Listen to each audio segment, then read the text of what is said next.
Kaya tayo ng mga alas 8. Mag-alala, Brad. Bilog ang gulong, makakarating tayo doon. Gulong. Gugulat ka kung iska rin gulong natin, malabo pa sa tinta ng pusit papunta tayo doon. Hindi ba dito naman kanina, bro? Hindi ako dumadaan dito.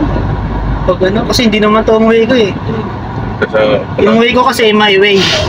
My way. Yes. And now, the end is near. I saw your face. Your terrible face. Tama ba yung lyrics ko? Tama, pre. Tama. Binago mo, pre. Binago ko siya. Tama yan. May sarili kang lyrics. Oo, syempre naman.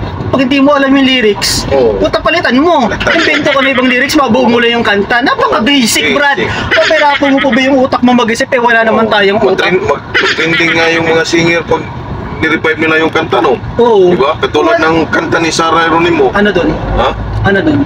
Yung Maybe This Time. Oo. Ni-revive niya. Sino nag-revive nun? Putang ina. Si Sarah. Si Sarah din. Kanta niya, ni-revive niya. Hindi naman niya kanta yan eh. Hindi mo nakanta yun? Ni-revive nga niya. Nag-trending nga yan eh. Diba may mga ano malabas na ng ano, yung mga birit na ano. Yung sinasayaw? Hindi pa yung pre, tala yung pre. Hindi yung she's my lady. Oh, yan. Yung ba natin, naalala ko tuloy ng bata ko niyan. Nung gumano po, nasa pak ako eh. Waiting for this magic moment.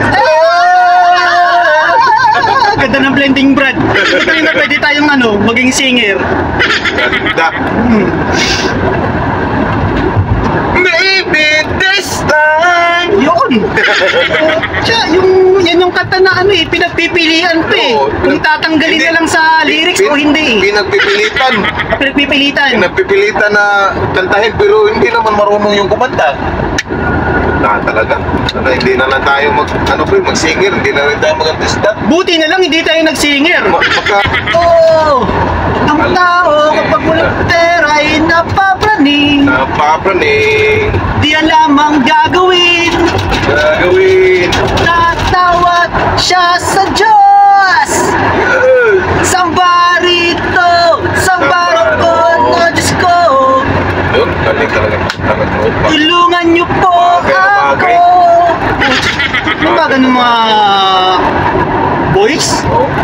Ano yan? Basic! Ganda ng boses. Yung blending no? Putang ina, maganda sa blender talaga yung Brad. Maganda pa sa blender. Pag ininim mo, putang ina, gaganda boses mo.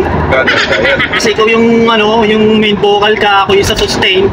Putang ina, sustain talaga yan. Isa-sustain mo talaga yan. Yes! Hanggang matapos yung kanta. Yes! Pagtapos yung kanta, wala nang manonood niyan. Wala nang manonood. Putang ina, boses ano ba naman eh? Boses mo lang ang hiya eh. Tapos mong kumanta, wala nang manonood.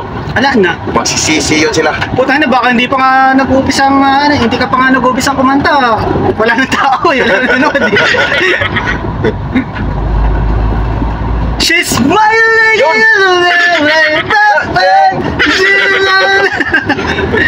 Gawin nga natin yun, Brad, no?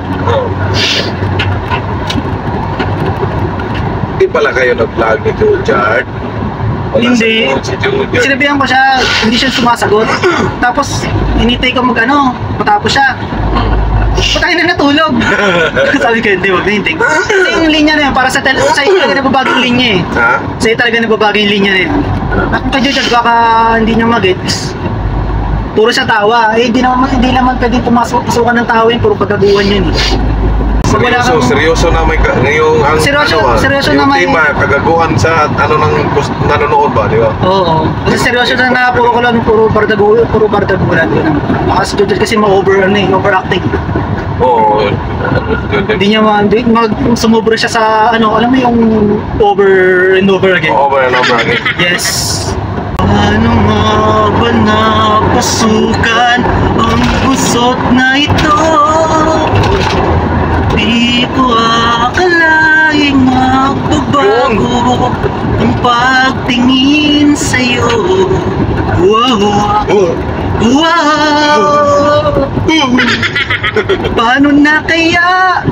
Di sinasadya, di kayo magtapat ng puso ko. Sa dinami-dami pangit dito sa mundo, ako pa. Ikaw pa? Paano na kaya? Ba't mukhang bakla? Uy! Ah! Bakla. Pre, pasok mo sa loob ng basura yung sasakyan mo, pre. Oo. Pasok mo. Napaka-basic.